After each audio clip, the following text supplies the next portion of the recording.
Who you were doesn't have to bleed into who you will be. We often stun ourselves by drawing who we're into who we think we need to become. We can't map a trajectory for our futures without considering what could have made sense for the people we used to be. Realizing this was trying to gather 3 habits I have picked up about myself and about people in general. First, we make problems where there are none. As though for our lives to make meaning, we need to overcome something.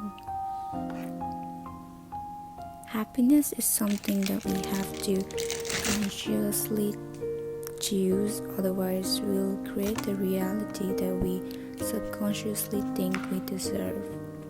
Not because we assume that who we are deserves it, but because somewhere along the line we were conditioned by other people to believe that we are only as good as the things they said about us. Second, we avoid things that are too perfect. We deserve them mentally or otherwise if they are. Third, we summarize in our heads. Whenever we're about to make a choice, we say in our heads what that will sound like. She graduated and started this job at 20, or however it goes.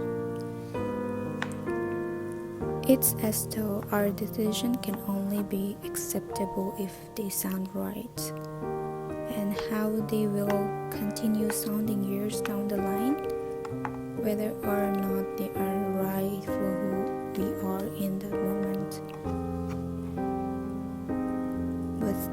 But the synopsis we spend so much time writing are for characters we no longer are. You cannot always draw lines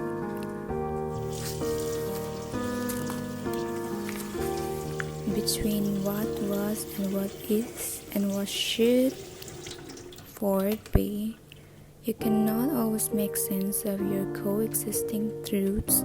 You can only know that they are both valid. And you cannot avoid good things because somewhere along the line, the character you outline for yourself doesn't believe it deserves what you have. When we avoid, when we evade, we give up our happiness. We're meant to be a story that plays out in a nostalgically pleasing way. Life isn't a sepia-tone flashback. Life is vivid and changing and real, unpredictable, unchartable, with no plot other than the one we are living in the moment, here and now. We don't realize how often we choose our current expressions based on old beliefs we are still subconsciously holding of ourselves. The point is that you are control of how it plays out, but recurring inner narrative.